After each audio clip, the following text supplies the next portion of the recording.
Mi esposo Francisco me vació.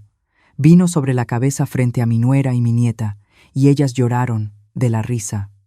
Yo me sequé el rostro y salí caminando sin decir una palabra. 10 minutos después, el portón principal se abrió y 3 hombres con traje entraron a la sala. Debí haberlo visto venir. La noche había comenzado como tantas otras a lo largo de 43 años de matrimonio con Francisco. Yo había pasado horas preparando su comida favorita, carne al horno con todos los acompañamientos, colocando la mesa del comedor con nuestra vajilla de boda, el mismo juego que elegí con tanto cuidado cuando era una novia joven, llena de ilusiones de recibir invitados y organizar cenas elegantes en nuestra casa de México. Esos sueños murieron en algún punto, entre la tercera cerveza de Francisco y su primera crítica, cuando volvió a decir que otra vez había exagerado con la salsa. Elisa, mi nuera, llegó a las 6 en punto con Katia, mi nieta de 15 años, del brazo. Elisa ya no tocaba la puerta, simplemente entraba por la puerta principal como si la casa fuera suya. Se había casado con mi hijo Miguel hacía 12 años.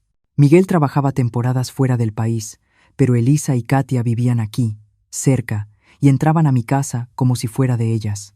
Antes de continuar, comenta desde dónde estás viendo esta historia y suscríbete al canal. Me encantaría saber hasta dónde está llegando esta historia. Y desde el primer día, dejó claro que me consideraba una reliquia pasada de moda, alguien que no entendía cómo funcionaban las familias modernas. Esta noche no fue diferente. Marta, no tenías que tomarte tantas molestias, dijo Elisa, aunque su tono dejaba claro que, en realidad, pensaba que me había esforzado muy poco, no demasiado. Recorrió el comedor con la misma expresión que alguien usaría al examinar un mueble dudoso en un tianguis. Pudimos haber pedido comida a domicilio. Katia apenas levantó la vista del celular. Murmuró un apagado «Hola, abuela», y se dejó caer en la silla. Intenté recordar en qué momento había dejado de correr a abrazarme al llegar, cuando su sonrisa brillante fue reemplazada por esa indiferencia ensayada.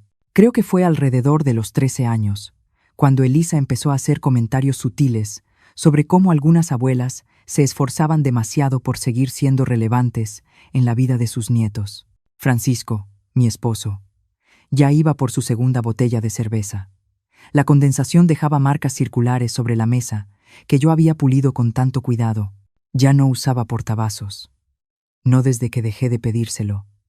En algún punto del camino, aprendí que la paz era más importante que proteger los muebles. O eso creí. La conversación durante la cena fue la de siempre. Elisa la dominó por completo, hablando de su nuevo ascenso en la agencia de marketing, de sus planes para redecorar la cocina y de las calificaciones de Katia en la escuela privada que Francisco y yo ayudábamos a pagar. Yo aportaba cuando podía, hacía preguntas, mostraba interés, trataba de ser la suegra y abuela comprensiva que siempre había intentado ser, hasta que Francisco empezó con sus quejas habituales, que la casa estaba muy fría, que la carne estaba seca, que por qué insistía en usar tantos platos cuando lo sencillo era mejor. Cada crítica se sentía como un pequeño corte de papel, insignificante por sí solo, pero doloroso cuando se acumulaba durante décadas. Mamá siempre se esfuerza tanto, dijo Elisa con esa risa tan suya, esa que sonaba comprensiva, pero llevaba un fondo de condescendencia. Es dulce, la verdad, muy tradicional. Esa palabra se había convertido en la forma favorita de Elisa para descalificar todo lo que yo hacía o decía.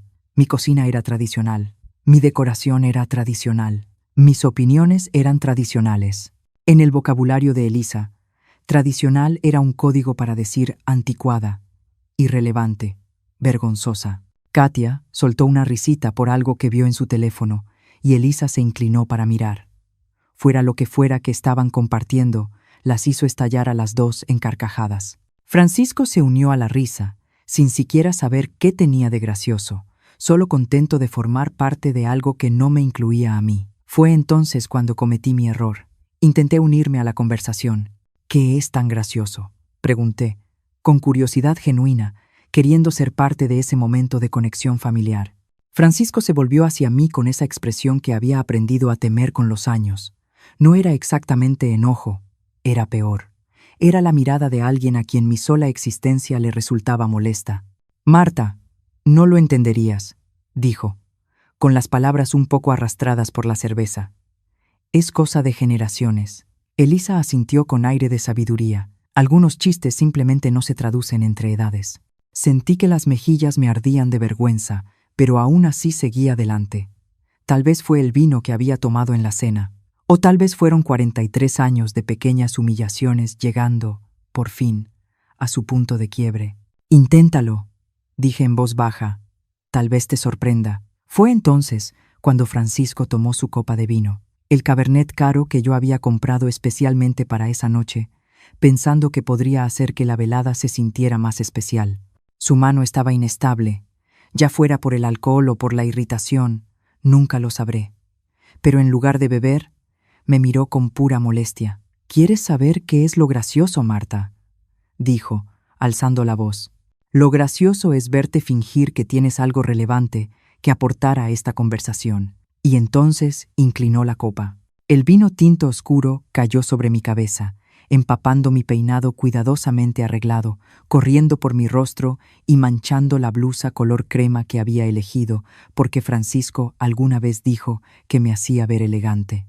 El silencio que siguió duró quizá 3 segundos. Luego, Elisa estalló en carcajadas.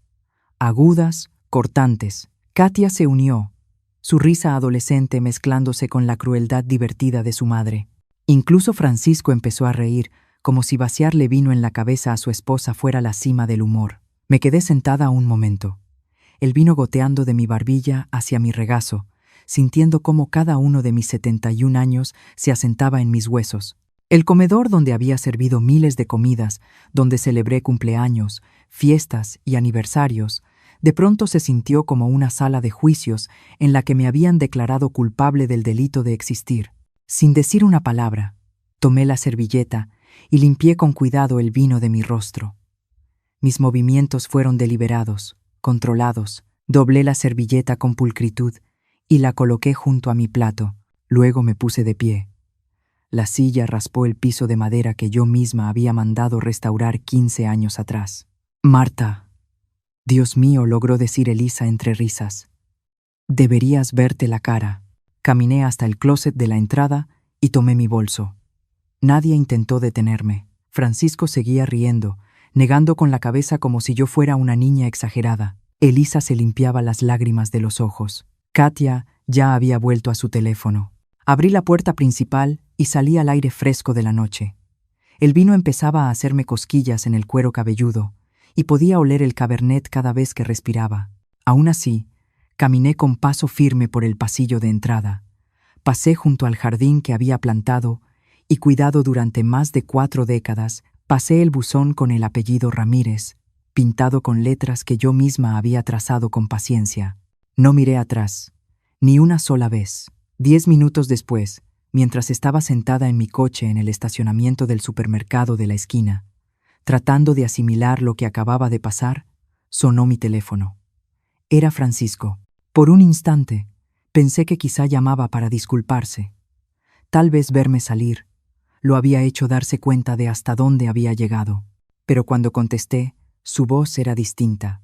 No sonaba arrepentida, sonaba confundida, incluso asustada. «Marta», dijo apresuradamente, «tienes que volver a casa ahora mismo. Hay 3 hombres aquí. Están preguntando por ti. Dicen que son abogados y están hablando de la casa». «Marta, ¿qué demonios está pasando?», colgué sin responder. Mis manos temblaban, no por la llamada, sino por lo que había sucedido en casa. 43 años de matrimonio, y mi esposo me había humillado frente a nuestra familia como si yo fuera una sirvienta desobediente. El olor del vino seguía aferrado a mi cabello, recordándome cada gota de desprecio que había corrido por mi rostro. Me quedé sentada varios minutos más en el estacionamiento, intentando entender las palabras de Francisco. 3 hombres, abogados, hablando de la casa. Nada tenía sentido. Nuestra casa había sido comprada en 1980, justo después de que nació Miguel. Francisco siempre se había encargado de todos los trámites. Yo solo firmaba donde él me decía. Durante 4 décadas, nunca cuestioné nada relacionado con los documentos de la propiedad. El teléfono volvió a sonar. Francisco otra vez. Esta vez contesté. Marta, por el amor de Dios, ¿dónde estás? Estos hombres están diciendo cosas que no tienen ningún sentido. Su voz ya no tenía rastro de burla. Sonaba peligrosamente cercana al pánico. ¿Qué tipo de cosas?, pregunté, manteniendo la voz tranquila. Dicen que tú eres la dueña de la casa, que ha estado a tu nombre desde 1980. Marta, eso es imposible. Yo compré esta casa. Yo di el enganche. Yo hice cada pago del crédito. Sentí algo extraño en el estómago. No era miedo. Era algo más parecido a la curiosidad. ¿Te mostraron algún documento?, pregunté. Sí. Tienen la escritura original. Dice Marta Elena Ramírez como única propietaria.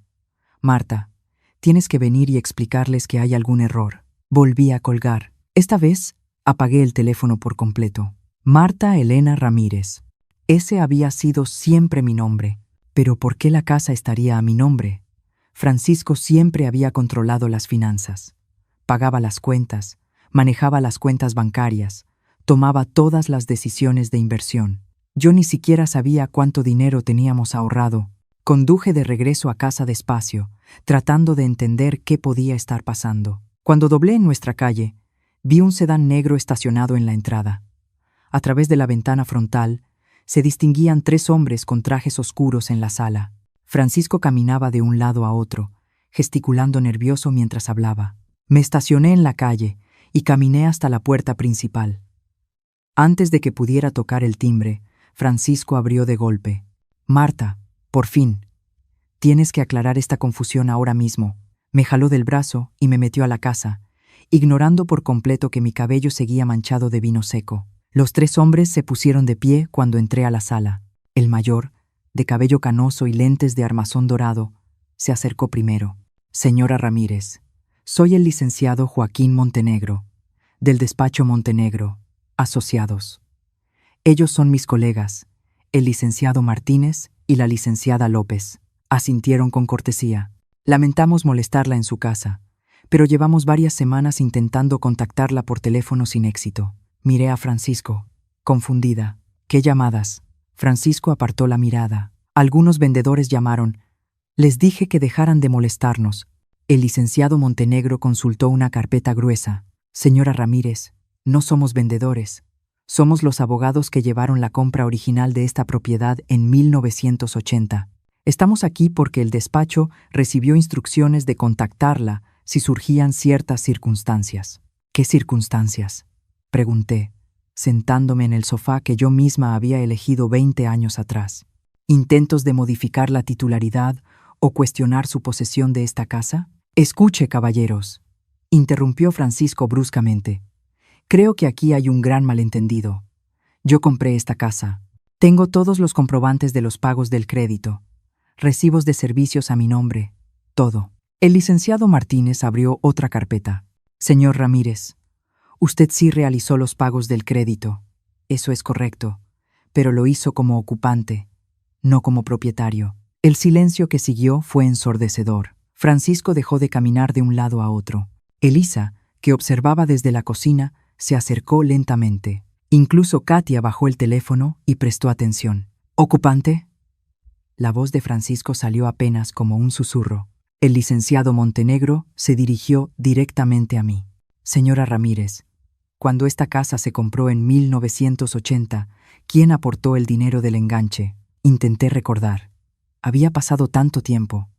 Miguel era apenas un bebé, y vivíamos en un departamento pequeño. Francisco había dicho que había encontrado la casa perfecta, pero necesitábamos el equivalente a una fortuna en pesos para el enganche, una cantidad imposible para nosotros en ese momento. No recuerdo exactamente de dónde salió el dinero, admití. Provino de la herencia que usted recibió cuando sus padres fallecieron en el accidente automovilístico de 1979.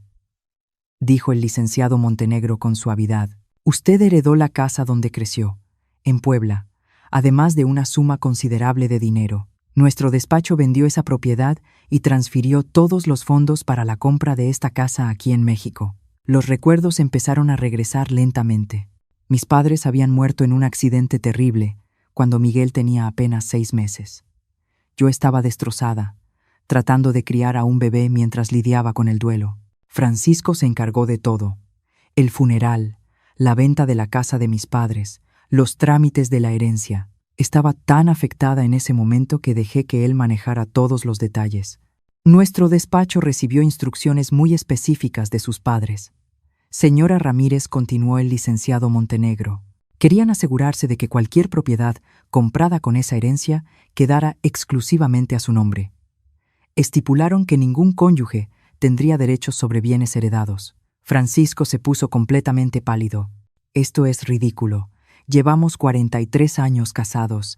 Tenemos bienes en común, no sobre bienes heredados antes del matrimonio, señor Ramírez, respondió el abogado. Y menos cuando el testamento original contiene cláusulas de protección específicas. Elisa por fin encontró la voz. Un momento. ¿Están diciendo que Marta es la dueña de esta casa? ¿De toda la casa? Exactamente, respondió el licenciado. Y ha sido así desde 1980. Miré a mi alrededor. La sala donde habíamos vivido toda nuestra vida matrimonial. La chimenea que Francisco siempre decía que yo decoraba mal. El librero donde relegó mis novelas a los estantes de abajo. Las paredes que nunca me dejó pintar del color que yo quería. ¿Por qué están aquí ahora?, pregunté. El licenciado Montenegro revisó sus notas. Porque alguien hizo una consulta para transferir la propiedad de esta casa. Cuando eso ocurre, se nos notifica automáticamente y debemos informar al verdadero propietario. Todas las miradas se volvieron hacia Francisco. Su rostro pasó de pálido a rojo intenso. ¿Francisco? Mi voz salió más firme de lo que esperaba. ¿Intentaste transferir la casa? Elisa y yo, solo estábamos explorando opciones. Miguel está pasando por dificultades económicas y pensamos que quizá podríamos refinanciar o algo así para ayudarlo. Elisa dio un paso al frente. Marta, no puedes enojarte por esto. Somos familia. Solo era una idea para ayudar a Miguel, sin consultarme. Es que tú no entiendes estas cosas financieras, dijo Francisco rápidamente. Siempre te he mantenido al margen para protegerte. El licenciado Montenegro se aclaró la garganta. Señora Ramírez, cualquier intento de transferir, vender o modificar la titularidad de esta casa requiere su firma, y solo su firma. Nadie más tiene autoridad legal sobre esta propiedad. El peso de la situación empezó a caer sobre mí. Durante 43 años, viví en esta casa sintiéndome como una invitada permanente. Francisco decidía cuándo redecorar, qué muebles comprar, incluso de qué color pintar las paredes. Siempre me recordaba lo costosa que era la casa en reparaciones o en recibos de gas, como si yo fuera solo una residente incómoda en su territorio. Pero la casa siempre había sido mía. Señora Ramírez, dijo el licenciado Montenegro con voz suave, hay algo más que debe saber. Cuando sus padres hicieron el testamento, incluyeron una cláusula específica sobre qué debía ocurrir si alguna vez usted se sentía amenazada o irrespetada en su propia propiedad. Francisco soltó una risa nerviosa. ¿Irrespetada? Marta, estás perfectamente bien aquí. Nunca te han faltado al respeto. Lo miré, con el vino todavía secándose en mi cabello, el olor agrio, recordándome cómo se rió mientras me humillaba frente a nuestra familia. En realidad, dije con calma, me gustaría escuchar esa cláusula. El licenciado Montenegro metió la mano en su portafolio y sacó un sobremanila que parecía haber esperado décadas para ser abierto. El papel estaba amarillento en las orillas y reconocí la letra inconfundible de mi padre en el frente. Para Marta. Abrir solo si enfrenta falta de respeto en su propio hogar. Sentí que el corazón se me encogía. Incluso desde la tumba, mis padres habían intentado protegerme. Su padre fue muy claro con las condiciones, continuó el abogado. Si alguna vez usted se sentía amenazada, irrespetada o insegura en su propia casa, debíamos presentarle opciones adicionales que van más allá de la simple propiedad. Francisco estaba detrás del sofá, sujetando el respaldo con tanta fuerza que los nudillos se le pusieron blancos. Marta, no exageremos. No estás en peligro. No fue para tanto. Solo tuvimos un pequeño desacuerdo en la cena. Un pequeño desacuerdo. Así llamó al momento en que me vació vino encima frente a nuestra familia. Elisa se acercó más a Francisco y noté cómo se colocaron juntos, como si estuvieran frente a un adversario y no hablando con alguien de su propia familia. Marta, tienes que entender que Francisco ha manejado esta casa por más de 40 años, dijo Elisa. Él ha tomado todas las decisiones importantes, ha pagado cada recibo y ha enfrentado cada crisis. Que unos papeles viejos tengan tu nombre no significa que realmente sepas cómo llevar un hogar. Katia levantó la vista del teléfono por primera vez en toda la noche. ¿Qué está pasando?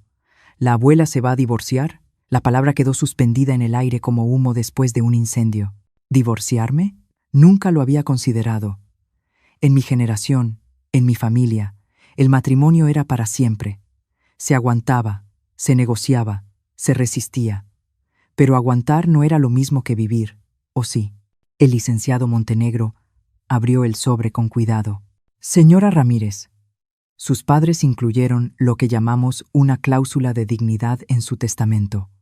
Si usted decide invocarla, tiene el derecho legal a la posesión inmediata y exclusiva de esta propiedad. Cualquier persona que viva aquí tendría 30 días para desalojar. El silencio fue tan absoluto que pude escuchar el tic-tac del reloj antiguo del pasillo. Era el reloj que la madre de Francisco nos había regalado de bodas, el que él insistió en colocar en el lugar más visible de la casa, aunque a mí siempre me había parecido demasiado ruidoso. ¿30 días? La voz de Francisco se quebró. No pueden hablar en serio. He vivido aquí 43 años.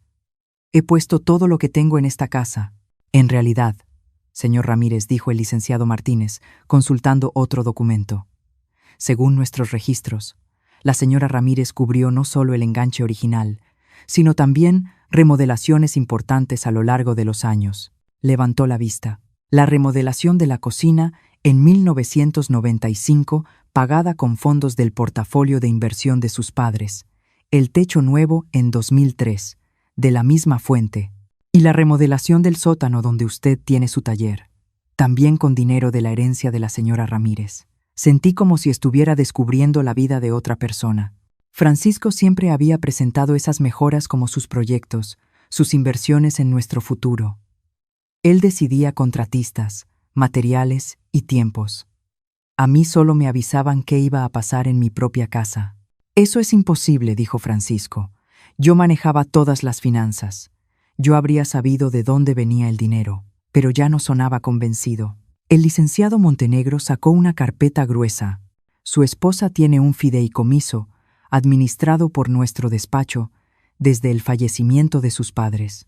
Fue diseñado para cubrir gastos del hogar, mantenimiento de la propiedad y mejoras, sin requerir su participación directa en la gestión diaria. Señor Ramírez, usted ha estado haciendo pagos de crédito sobre una casa que quedó totalmente pagada en 1987. Los pagos del crédito. Durante 36 años, Francisco había estado pagando un crédito que no existía. ¿A dónde había ido ese dinero? Los pagos que usted ha realizado, continuó.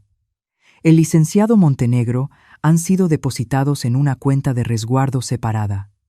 Con los intereses, esa cuenta contiene actualmente aproximadamente 8 millones de pesos.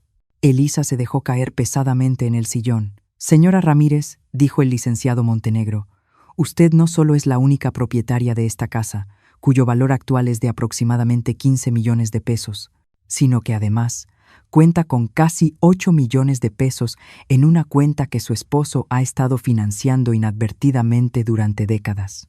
Intenté procesar las cifras. 15 millones, más 8 millones. Yo estaba sentada ahí, con el cabello manchado de vino, siendo motivo de risa para mi propia familia, y valía más de 23 millones de pesos. Francisco se dejó caer en el sofá.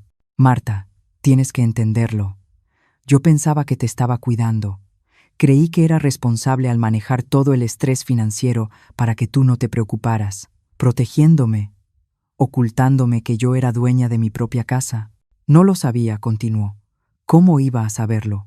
Nunca dijiste nada sobre herencias ni fideicomisos. Y ahí estaba la verdad, escondida bajo 43 años de matrimonio. Francisco había controlado nuestras finanzas, no porque me protegiera, sino porque yo se lo permití. Yo estaba tan consumida por el dolor tras la muerte de mis padres, tan enfocada en ser madre primeriza, que le entregué todas las decisiones. Y él nunca se tomó la molestia de entender realmente lo que administraba. Señora Ramírez, dijo el licenciado Martínez, hay algo más que debe saber. El fideicomiso que sus padres establecieron también incluye disposiciones para apoyo legal. Si decide invocar la cláusula de dignidad, nuestro despacho se hará cargo de todos los procedimientos sin costo alguno para usted. Katia habló de nuevo, su voz adolescente cortando la atención de los adultos. ¿Eso significa que mi papá y yo tenemos que irnos? Todas las miradas se posaron en mí. Mi nieta de 15 años, que se había reído de mi humillación apenas una hora antes, ahora me miraba con algo que podía ser preocupación, o tal vez simple curiosidad por cuánto poder tenía realmente su abuela. Eso depende de su abuela, respondió el licenciado Montenegro.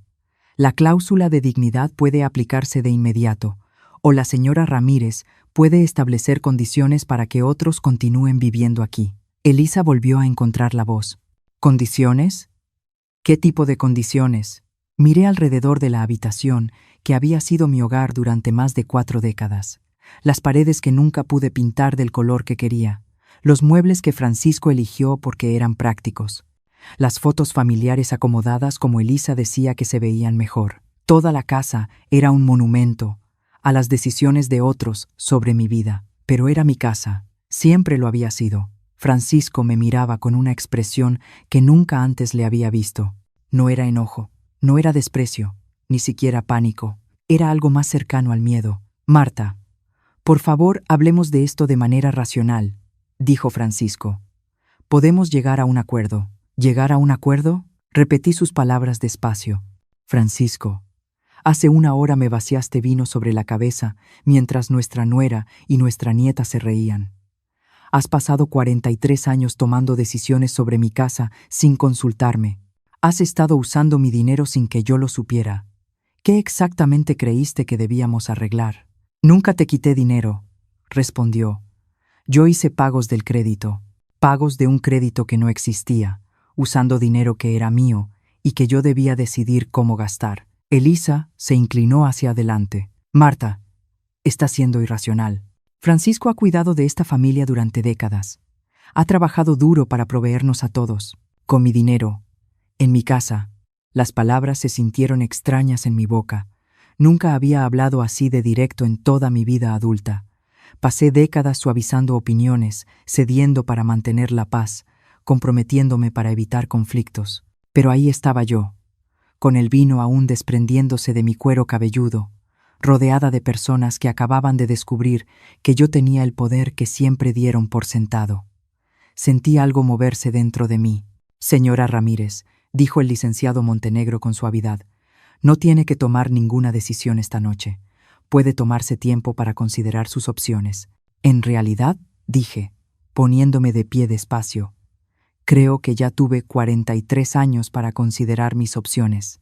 Caminé al closet de la entrada y tomé el abrigo que había usado para cenas, misa y reuniones familiares durante los últimos 6 años.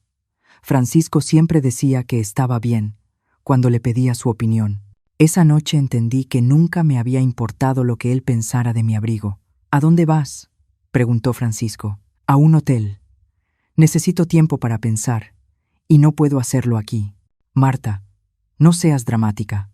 Puedes dormir en el cuarto de visitas si estás molesta. Me volví a mirarlo. ¿El cuarto de visitas en mi propia casa?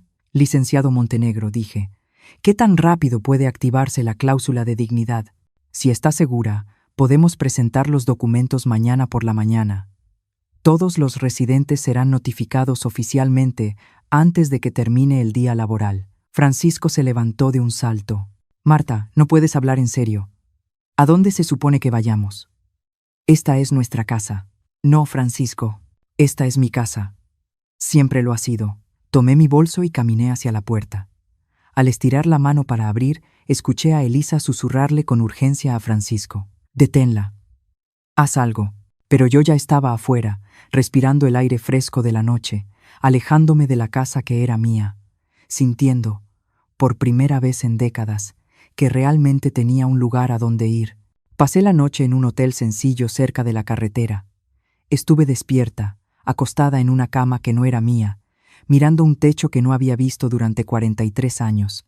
La habitación era impersonal, pero limpia, y por primera vez en décadas pude ajustar el aire acondicionado exactamente a la temperatura que yo quería, sin que nadie se quejara del recibo de la luz. La ironía no se me escapó. Yo estaba pagando un hotel con mi propia tarjeta, mientras las personas que vivían en mi casa totalmente pagada, probablemente discutían cómo manejar la situación de Marta. Mi teléfono vibró toda la noche. Francisco llamó 17 veces. Elisa llamó 6 veces. Incluso Miguel llamó desde Monterrey, lo que me dijo que Elisa ya había empezado a mover sus hilos. No contesté a ninguno. Por primera vez en mi vida adulta, no me sentí obligada a hacer sentir mejor a los demás con respecto a sus problemas. A las 7 de la mañana, llamé a la oficina del licenciado Montenegro. Su secretaria me comunicó de inmediato. Señora Ramírez, ¿cómo se siente esta mañana? Como si hubiera vivido la vida de otra persona durante 4 décadas, respondí con honestidad. Quiero invocar la cláusula de dignidad. ¿Está segura? Una vez que presentemos los documentos, hay un periodo obligatorio de 30 días de aviso, pero el proceso es irreversible. Pensé en el rostro de Francisco cuando me vació el vino, en la crueldad casual del gesto, en la certeza de que yo simplemente lo soportaría, como siempre. Estoy segura, tendremos los documentos listos antes del mediodía. Su familia será notificada oficialmente hoy mismo. Después de colgar, me senté en la única silla de la habitación del hotel e intenté imaginar qué seguía. A mis 71 años estaba empezando de nuevo. Debería haber sido aterrador. En cambio, se sentía como despertar de un sueño muy largo. Sonó mi teléfono. Era Miguel. «Mamá», su voz sonaba tensa. Elisa me contó lo que pasó. «¿Estás bien?» Miguel, mi hijo, 43 años, trabajando en Monterrey por temporadas, mientras Elisa y las niñas vivían aquí, cerca de mí. Lo amaba con todo mi corazón, pero en algún punto había aprendido a verme como su padre, alguien a quien había que manejar, no consultar. «Estoy bien, cariño. ¿Cómo están Emilia y Sara?» «Mamá, no cambies el tema. Elisa dice que estás tratando de sacar a papá de la casa. Dice que perdiste perspectiva por unos papeles viejos». ¿Papeles viejos? Así describía Elisa los documentos legales que probaban que yo era dueña de mi casa. «Miguel, ¿sabías que soy dueña de la casa desde 1980, que siempre ha estado a mi nombre?» Silencio. «¿Cómo que dueña? Papá siempre pagó el crédito». «No ha habido crédito desde 1987. Tu padre ha estado haciendo pagos a una cuenta de resguardo durante 36 años. Más silencio. «Mamá, eso no suena bien. Papá maneja las finanzas porque tú no entiendes mucho esas cosas». Ahí estaba otra vez. La idea de que yo era demasiado simple, demasiado ingenua, demasiado mujer para entender dinero, documentos legales o mi propia vida. «Entiendo más de lo que crees», dije en voz baja. «Tus abuelos se aseguraron de eso cuando crearon el fideicomiso». «¿Fideicomiso? Mamá?» «El mismo que pagó tu universidad, el que cubrió el enganche de tu primer departamento, el que ha estado complementando el ingreso de tu padre toda tu vida». Escuché su respiración al otro lado de la línea, tratando de procesar algo que contradecía todo lo que creía saber. «Mamá, creo que estás confundida. Tal vez deberías volver a casa y hablar con papá». ¿Volver a casa? Como si yo fuera una niña descarriada a la que había que traer de vuelta. «Miguel, yo estoy en casa. Estoy en un hotel que estoy pagando con mi propio dinero, tomando mis propias decisiones por primera vez en décadas. Y se siente más como hogar que esa casa en años. Mamá, por favor, no seas dramática». Dramática. La misma palabra, el mismo tono que hacía que mis sentimientos parecieran exageraciones incómodas. «Tengo que colgar, Miguel. Te amo. Pero necesito que entiendas que no soy la mujer indefensa que tú y tu padre creen que soy». Colgué antes de que pudiera responder. 2 horas después, estaba sentada en una cafetería del centro, leyendo el periódico y tomando un latte pedido exactamente como me gusta. Bien caliente, con mucha espuma y canela, no nuez moscada. Cuando Elisa entró, recorrió con la mirada el pequeño café hasta que me encontró. Luego caminó hacia mi mesa con el paso decidido de alguien que venía a poner las cosas en orden. «Marta, Tenemos que hablar. Buenos días, Elisa respondí. ¿Quieres un café? Se sentó frente a mí, sin esperar invitación. He estado pensando en lo de ayer, y me di cuenta de que todos nos dejamos llevar un poco. Las cenas familiares pueden ser estresantes. Tal vez dijimos cosas que no queríamos decir. Observé el rostro de mi nuera. Tenía 41 años, atractiva de esa manera que requiere mucho esfuerzo, y acostumbrada a conseguir lo que quería, combinando encanto y persistencia. En ese momento, estaba usando el encanto. ¿Qué cosas no quisiste decir, Elisa? Bueno, reírnos fue inapropiado. No debimos reírnos cuando Francisco derramó el vino. Ya estaba reescribiendo la historia, convirtiendo un acto deliberado de humillación en un accidente. No lo derramó, Elisa. Me lo vació en la cabeza. Hizo un gesto con la mano, restándole importancia. Francisco estaba tomando. Ya sabes cómo se pone después de unas cervezas. No lo hizo con mala intención. ¿Y tú? ¿Tenías intención de reírte cuando tu suegro humilló a su esposa? La expresión cuidadosamente controlada de Elisa titubeó un instante. Marta, estás haciendo esto más grande de lo que es. Somos familia. Las familias se molestan entre sí. Las familias se perdonan. Las familias también se respetan. Y te respetamos, dijo ella. Pero todo este asunto de la propiedad de la casa... Marta, no puedes estar pensando seriamente en sacarnos de ahí. ¿A dónde iríamos? Francisco tiene 74 años. No puede empezar de nuevo en otro lugar. Di un sorbo a mi latte, disfrutando cómo la canela realzaba el café. Francisco debió pensar en eso, antes de decidir tratarme como a una sirvienta en mi propia casa. ¿Tu propia casa? Elisa se inclinó hacia adelante, bajando la voz a un tono que seguramente creía razonable. Marta, que unos documentos legales antiguos tengan tu nombre no significa que realmente seas dueña de nada. Francisco ha sido la cabeza de este hogar por más de 40 años. Ha tomado todas las decisiones importantes. Ha manejado cada crisis, cada detalle de sus vidas juntos. De eso se trata el matrimonio, de la sociedad. Una sociedad implica consulta, Elisa. Implica respeto. Implica reconocer que ambas personas tienen valor. ¿Y tú tienes valor?, dijo ella. Has sido una esposa y madre maravillosa. Has mantenido la casa hermosa, has cocinado comidas increíbles, has apoyado a Francisco en todo. Pero llevar un hogar, manejar finanzas, tomar decisiones legales... Marta, esas no son realmente tus fortalezas. Dejé la taza de café con cuidado sobre la mesa. ¿Cuáles son mis fortalezas, Elisa? La pregunta pareció tomarla por sorpresa. Bueno, eres cariñosa, eres atenta, haces que la gente se sienta cómoda, cualidades muy bonitas para una mascota. No quise decir eso. Eso es exactamente lo que quisiste decir.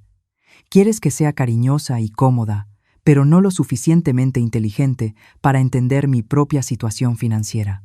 Quieres que agradezca que me incluyan en decisiones sobre mi propia casa, pero no que sea lo bastante firme para tomarlas yo misma. La máscara de razonabilidad de Elisa empezó a resquebrajarse. Marta, tienes 71 años. Nunca has trabajado fuera de casa. Nunca has manejado dinero ni asuntos legales. Francisco te ha protegido de todo ese estrés durante todo tu matrimonio. Y ahora, de repente, ¿crees que puedes con todo tú sola? Creo que puedo tomar decisiones sobre mi propia vida. Esto es ridículo, su voz ya se elevaba, atrayendo miradas de otros clientes. No puedes tirar 43 años de matrimonio porque te lastimaron los sentimientos en una cena familiar. No estoy tirando nada, Elisa. Estoy recuperando algo que siempre fue mío. Se recargó en la silla y me observó con una expresión que nunca le había visto. No era la paciencia condescendiente habitual, ni siquiera la irritación que a veces se filtraba bajo su fachada educada. Era algo más frío, más calculador. Está bien, dijo por fin. Si así quieres jugar esto, Marta, jugaremos a tu manera. Pero debes saber que Miguel está muy molesto por toda esta situación. ¿Y Katia? Bueno, Katia está confundida sobre por qué su abuela de repente ya no quiere vivir con su familia. La manipulación emocional era tan evidente que casi resultaba ofensiva, pero reconocí la amenaza detrás. Si no cedía, si no volvía a mi lugar de matriarca agradecida y manejable, perdería el acceso a mi hijo y a mi nieta. Elisa, dije, tomando mi bolso y poniéndome de pie. Acabas de cometer un error muy serio. ¿Qué error? Asumiste que yo elegiría ser tolerada antes que ser respetada, que preferiría seguir en una familia que me trata mal antes que arriesgarme a quedar fuera de ella. La dejé sentada ahí y salí del café. Cuando llegué a mi coche, sonó el teléfono. Era el licenciado Montenegro. Señora Ramírez, los documentos ya fueron presentados. Su familia ha sido notificada oficialmente. Pero hay algo más que debe saber. ¿Qué cosa? Alguien ha estado haciendo consultas sobre su capacidad mental. Creemos que planean impugnar su derecho legal a tomar decisiones sobre la propiedad. Me quedé sentada en el coche, observando a otras personas seguir con sus vidas normales, y sentí que algo duro y firme se asentaba en mi pecho. Entonces, supongo que será mejor que estemos preparados. La evaluación de capacidad mental quedó programada para el jueves por la mañana, a las 10 en punto. El consultorio del doctor Ricardo Salvatierra estaba en un edificio médico del centro, con paredes beige y sillas incómodas diseñadas para hacer sentir a la gente como pacientes, no como personas. Llegué 15 minutos antes, usando el traje azul marino que había comprado para la boda de mi sobrino 2 años atrás, pero que nunca usé porque Francisco dijo que parecía que me estaba esforzando demasiado. El licenciado Montenegro me esperaba en el vestíbulo. Señora Ramírez, ¿está lista para esto? Tan lista como se puede estar cuando tu propia familia intenta demostrar que eres incapaz. La solicitud había sido presentada por Francisco, con el apoyo total de Elisa y la firma renuente de Miguel. Alegaban que mi comportamiento repentinamente errático y mis decisiones irracionales sobre la propiedad indicaban una posible demencia o disminución de mis capacidades. Querían que el tribunal designara un tutor legal para administrar mis asuntos. Lo que ellos no sabían era que el doctor Ricardo Salvatierra había sido mi elección, no la suya. Cuando el licenciado Montenegro me explicó que yo tenía derecho a elegir al médico evaluador, hice algo que nunca había hecho en mi vida. Investigué mis opciones a fondo y tomé mi propia decisión. El doctor Ricardo Salvatierra tenía 78 años. Era un psiquiatra retirado especializado en evaluaciones geriátricas. Pero más importante aún, era conocido por su escepticismo frente a familias que, de pronto, descubrían dudas sobre la capacidad mental de un adulto mayor, justo cuando aparecían asuntos de dinero. Señora Ramírez, dijo un hombre alto y delgado, de ojos amables y barba gris, apareciendo en la puerta de la sala de espera. Soy el doctor Ricardo Salvatierra. ¿Comenzamos? Su consultorio era cálido y acogedor, con libreros llenos de textos de psicología y fotografías familiares que sugerían a un hombre que entendía la diferencia entre la distancia profesional y la conexión humana. Antes de empezar, dijo, sentándose frente a mí en una silla, no detrás del escritorio, quiero que sepa que he revisado la solicitud presentada por su familia. También he revisado los documentos legales proporcionados por su abogado. Esta es una situación bastante inusual. ¿Inusual cómo?, pregunté. En mis 45 años de práctica, rara vez he visto un caso en el que se cuestione la capacidad mental de una persona, justo después de que descubre que posee bienes significativos que su familia desconocía. Sonrió ligeramente. El momento en que ocurre suele levantar preguntas. La evaluación duró 3 horas.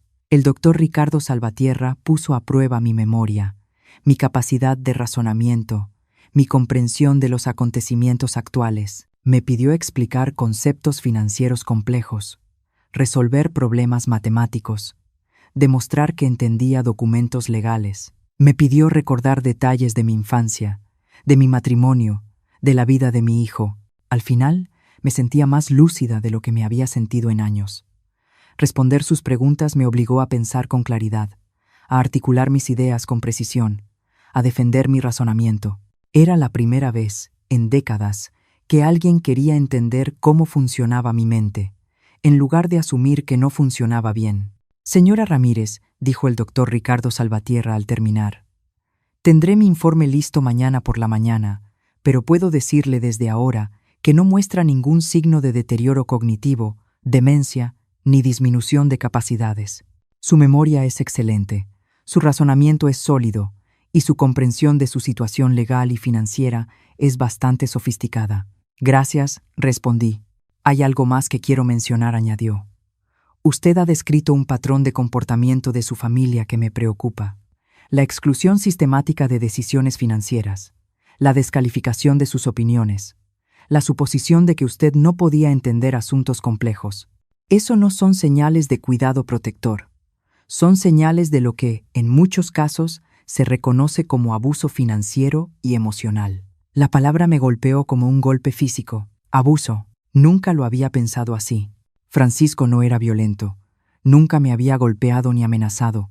Pero el constante menosprecio, la desvalorización casual de mi inteligencia, el hacerme sentir agradecida por un respeto básico, ¿eso era abuso? Sé que es difícil escucharlo, continuó el doctor Ricardo Salvatierra con suavidad, pero lo que ha descrito es un patrón clásico de aislar a una persona de sus propios recursos y de su poder de decisión. Y el hecho de que ahora cuestionen su capacidad mental, precisamente porque usted ha ejercido sus derechos legales, dice mucho sobre sus motivaciones. Salí de su consultorio sintiéndome al mismo tiempo reivindicada y devastada. Reivindicada porque un profesional médico había confirmado lo que empezaba a sospechar. No estaba loca, ni era irracional, ni incompetente. Devastada porque por fin veía 43 años de matrimonio con claridad, y no eran la sociedad amorosa que me había contado a mí misma. El licenciado Montenegro me esperaba en su coche, afuera del edificio médico. ¿Cómo le fue? El doctor Ricardo Salvatierra dice que soy completamente competente. Tendrá el informe por escrito mañana. Excelente. Eso debería poner fin a su intento legal, dijo, y luego hizo una pausa. Señora Ramírez, hay algo más. Su familia ha solicitado una reunión. Quieren hablar de un compromiso razonable antes de que venza el plazo de 30 días.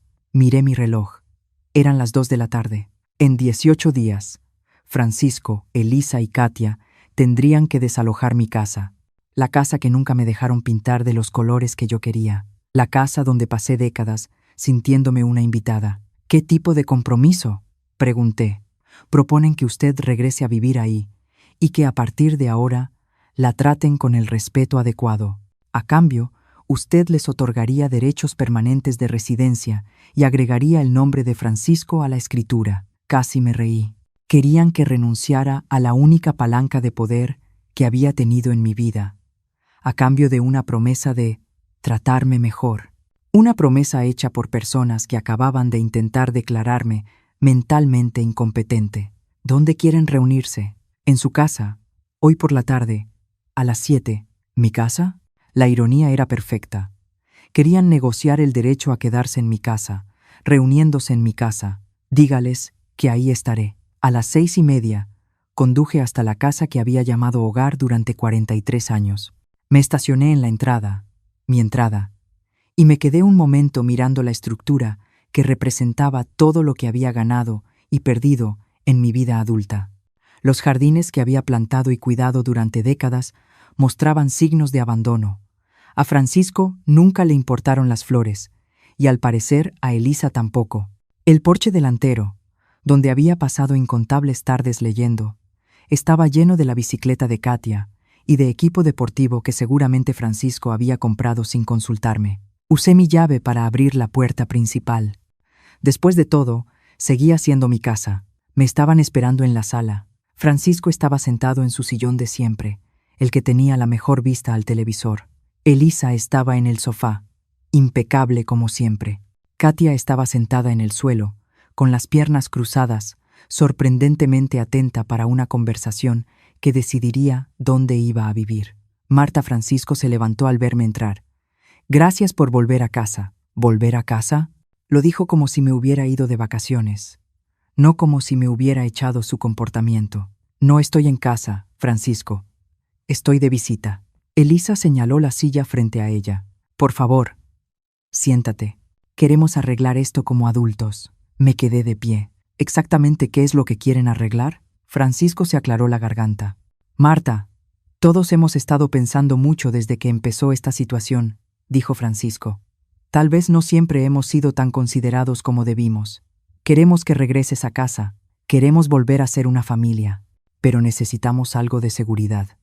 Algunas garantías de que esto no volverá a pasar». «¿Qué tipo de garantías?», pregunté. Elisa se inclinó hacia adelante.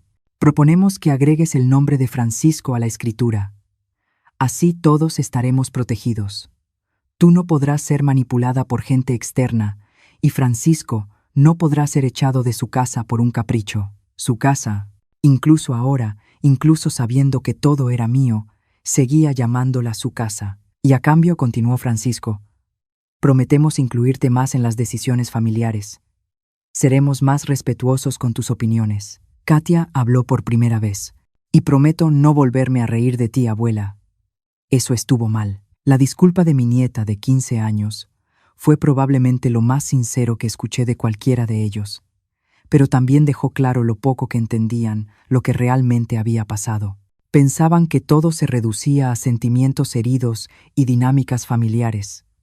No tenían idea de que se trataba de 43 años de disminución sistemática. ¿Y si digo que no?, pregunté. La temperatura en la habitación pareció bajar 10 grados. Marta, la voz de Elisa se volvió dura.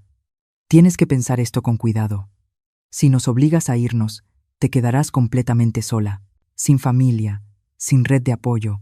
¿Qué va a pasar cuando de verdad necesites ayuda? Cuando realmente te enfermes o te confundas. La amenaza era sutil, pero clara. Coopera o serás abandonada. Francisco intentó otro enfoque. Marta, sé que cometí errores, pero llevamos 43 años casados. Eso no cuenta para nada. No merezco una oportunidad para arreglar las cosas. Tuviste 43 años para arreglarlas, Francisco. No sabía que te sentías así. Nunca dijiste nada. Dije muchas cosas. Tú simplemente nunca escuchaste. Elisa se levantó, su paciencia agotada. Está bien, Marta. Si así es como lo quieres, así será. Pero no vengas llorando cuando te des cuenta de todo lo que has tirado a la basura. Los miré uno por uno. Francisco, con una expresión de desconcierto herido, todavía incapaz de entender que controlar no era lo mismo que cuidar. Elisa, apenas conteniendo su enojo por perder el arreglo cómodo que siempre había dado por sentado. Katia, confundida, atrapada en medio de un conflicto adulto que no podía comprender del todo. No estoy tirando nada, dije en voz baja. Estoy recuperando algo que siempre fue mío. Me giré para irme, y me detuve un segundo en la puerta. Les quedan 16 días. Les sugiero que los usen bien. 16 días después, estaba de pie en la entrada de mi casa a las 8 de la mañana, viendo cómo el camión de mudanza se alejaba. Francisco se había ido 3 horas antes, manejando su camioneta cargada con las herramientas del taller que había acumulado durante más de 4 décadas. No se despidió. Elisa se había ido el día anterior, en 2 camionetas llenas de pertenencias, llevándose a Katia para quedarse en casa de su hermana mientras encontraban un lugar en renta. La despedida había sido dramática, con Katia llorando y Elisa haciendo comentarios dirigidos sobre cómo yo estaba destruyendo a la familia frente a los vecinos que se habían reunido a mirar. Yo me quedé en el porche todo el tiempo, sin presumir, sin discutir, simplemente presente. Era mi casa, y quería ser testigo de cada momento de recuperarla. El licenciado Montenegro había manejado todos los detalles legales con precisión militar. La orden de desalojo se entregó exactamente como la ley lo exigía. Cuando Francisco amenazó con impugnarla, el informe de capacidad del doctor Ricardo Salvatierra cerró esa puerta de inmediato. Cuando Elisa intentó alegar derechos de ocupación, la escritura original y los documentos del fideicomiso terminaron con esa fantasía. Ahora, por primera vez en 43 años, estaba completamente sola en mi propia casa. El silencio era extraordinario. No había televisión encendida a todo volumen porque Francisco necesitara ruido constante. No se escuchaba la voz de Elisa desde la cocina, hablando por teléfono con sus amigas y comentando la vida ajena con el mismo tono despectivo que siempre usaba conmigo. No había música filtrándose por las paredes del cuarto de Katia, ni pitidos electrónicos constantes de aparatos que nunca me dejaron entender. Solo silencio, espacio y la libertad absoluta de hacer lo que quisiera con ambos. Caminé despacio por cada habitación, viéndola con ojos nuevos. La sala, donde el sillón de Francisco había dominado la distribución durante décadas, ahora se veía extrañamente incompleta, como una boca a la que le falta un diente. La cocina, donde Elisa había ido tomando control poco a poco, moviendo mis platos favoritos a gabinetes incómodos y reemplazando mi batería sencilla por aparatos complicados, se sentía ajena y saturada, pero era mía. Cada centímetro cuadrado era mío. Lo primero que hice fue cambiar las cerraduras. El licenciado Montenegro lo había recomendado y contraté a un cerrajero para que llegara a las 9. A las 10, yo era la única persona con llaves de mi propia casa. Algo que debería haber sido normal, pero se sentía revolucionario. Lo segundo que hice fue ir a la tienda de pinturas. ¿Qué habitación vamos a pintar?, preguntó la joven detrás del mostrador. Todas, respondí. Quiero pintar todas. Elegí colores con los que había soñado durante décadas. Amarillo suave para la cocina, como la luz de la mañana. Azul profundo para la sala, como el mar en un día tranquilo. Verde cálido para la recámara principal, como el jardín que siempre quise ampliar. Morado intenso para el cuarto de visitas. No, para mi oficina. Iba a tener una oficina. La pintura tomó 3 semanas. Contraté profesionales para las paredes altas, y yo hice los detalles, algo que no hacía desde que era joven y vivía en mi primer departamento. Me dolía la espalda y se me entumecían las manos, pero cada pincelada se sentía como un acto de recuperación. Francisco llamó 2 veces durante la remodelación. La primera para preguntar si podía pasar por unas herramientas que había olvidado en el garaje. Le dije que hiciera una lista y las dejaría en el porche. La segunda para informarme que ya había encontrado un departamento y que estaba bien, por si yo me preguntaba. No me estaba preguntando, pero le dije que me alegraba que hubiera encontrado un lugar adecuado. Elisa llamó con más frecuencia, casi siempre para darme noticias sobre Katia, que en realidad eran intentos de hacerme sentir culpable. Que a Katia le costaba adaptarse a la nueva escuela, que extrañaba su antiguo cuarto, que no entendía por qué su abuela había elegido una casa en lugar de su familia. Marta, dijo Elisa en su última llamada, Katia ha estado preguntando si puede visitarte. Dice que quiere ver lo que hiciste con la casa. Era la primera vez en un mes que alguien mostraba curiosidad genuina por mis decisiones, en lugar de criticarlas. Puede venir cuando quiera, respondí. Pero Elisa, necesito que entiendas algo. Si Katia viene a verme a mí, no a ti. Si tú quieres reconstruir una relación conmigo, tendrás que hacerlo por separado. No entiendo por qué eres tan dura. Seguimos siendo familia. No, Elisa, tú y yo nunca fuimos familia. Yo era la esposa de Francisco y tú la esposa de Miguel, y eso creó una obligación de tolerarnos. Pero la familia requiere respeto mutuo, y eso nunca lo tuvimos. La conversación terminó con Elisa colgándome, pero 3 días después, Katia llamó por su cuenta. Abuela Marta, mamá dice que puedo ir este fin de semana si tú quieres. Me encantaría, cariño. Katia llegó el sábado por la tarde, acompañada por Miguel, que había volado desde Monterrey específicamente para ver la casa que había causado tanto terremoto en nuestra familia. Había estado nerviosa por ver a mi hijo.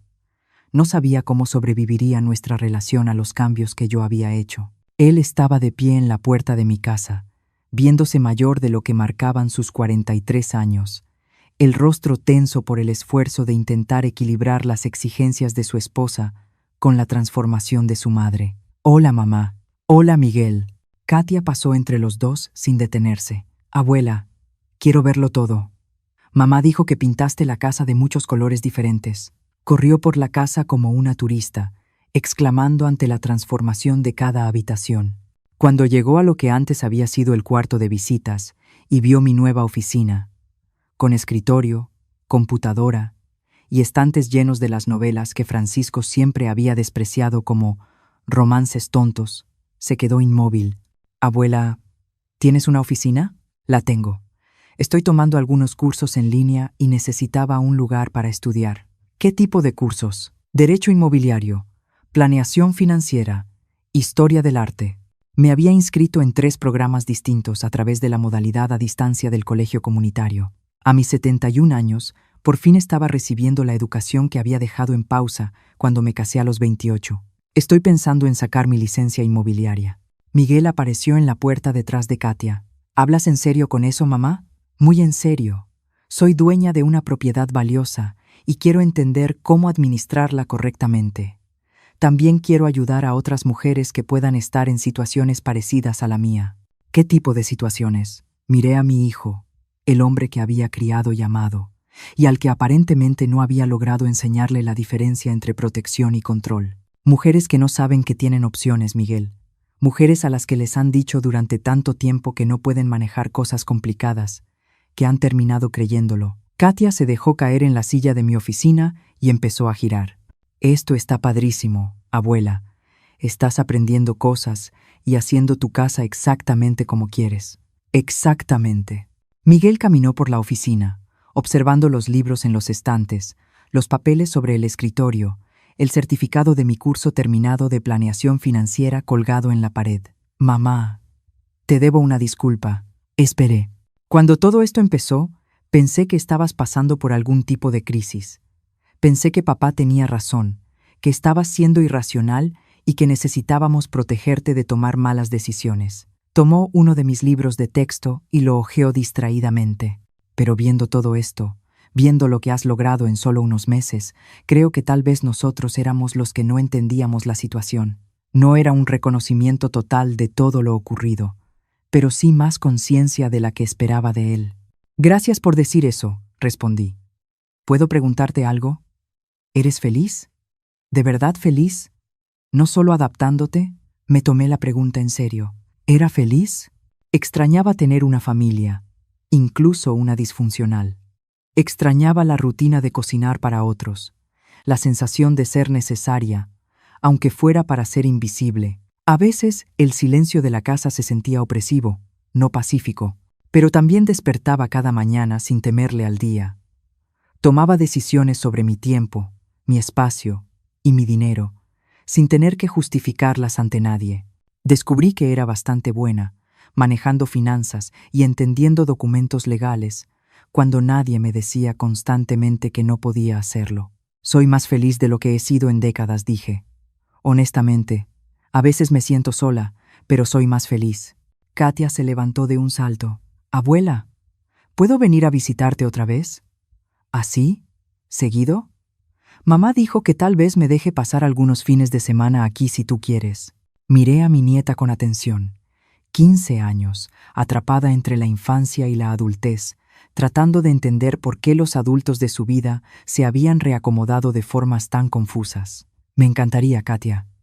Pero necesito que entiendas algo importante. ¿Qué cosa? Cuando estés aquí, me tratas con respeto. Eso significa no reírte cuando los adultos son crueles entre sí. Significa escuchar cuando hablo, en lugar de asumir que no entiendo las cosas. Significa reconocer que no soy solo la abuela de alguien. Soy una persona, con pensamientos, sentimientos y opiniones propias.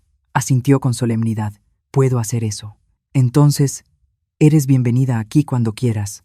Después de que Miguel y Katia se fueron esa noche, me senté en el porche delantero, el mismo donde había pasado incontables tardes leyendo mientras Francisco veía la televisión, y observé cómo el atardecer pintaba mi jardín de tonos dorados y ámbar. Al día siguiente, me reuniría con un contratista para ampliar los arriates de flores y quizá añadir un pequeño invernadero. La semana siguiente, tenía una cita con una agencia de viajes para hablar de un viaje a Italia con el que había soñado durante 30 años. Sonó mi teléfono. Era Francisco. Dudé un momento y luego contesté. Marta, su voz sonaba cansada, de algún modo más vieja. Hola, Francisco. Quería decirte. Miguel me dijo que estás bien. Lo estoy. Quería que supieras que encontré un buen lugar. Una comunidad para adultos mayores, con actividades y comidas incluidas. Es bastante cómodo. Me alegra que te estés acomodando. Hubo una pausa larga. Marta, sé que probablemente no quieras oír esto, pero quiero que sepas que nunca quise hacerte daño. Pensé que te estaba cuidando. Miré mi jardín, las rosas que había plantado, podado y cuidado durante décadas, sin que nadie me preguntara si yo quería rosas o si prefería otra cosa. Sé que pensabas eso, Francisco.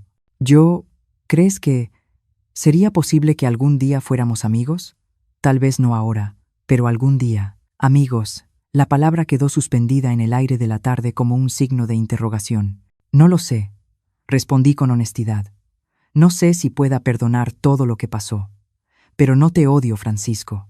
Solo necesitaba dejar de vivir tu vida y empezar a vivir la mía. Lo entiendo. Después de colgar, me quedé sentada en el porche hasta que salieron las estrellas. La casa detrás de mí estaba en silencio y era mía. El futuro frente a mí era incierto, pero también era mío. Por primera vez en mi vida adulta, estaba exactamente donde debía estar. A la mañana siguiente, desperté en mi propia cama, en mi propia casa, en mi propia vida, y empecé a planear qué hacer con las 3. Mientras el sol de la mañana se colaba por mis cortinas recién lavadas, entendí algo simple y enorme. No era tarde para volver a elegirme. A mis 71 años, el silencio ya no me castigaba, me cuidaba. Y en esa calma, pensé en ti, que quizá estás escuchando con el pecho apretado. Gracias por escuchar mi historia. Si tocó tu corazón, dale like, suscríbete y cuéntame si tú estuvieras en mi lugar, ¿qué harías? Porque tal vez tus palabras hoy podrían dar calor a alguien que necesita esperanza. Y dime, ¿desde dónde me estás viendo? ¿Te pasó algo parecido?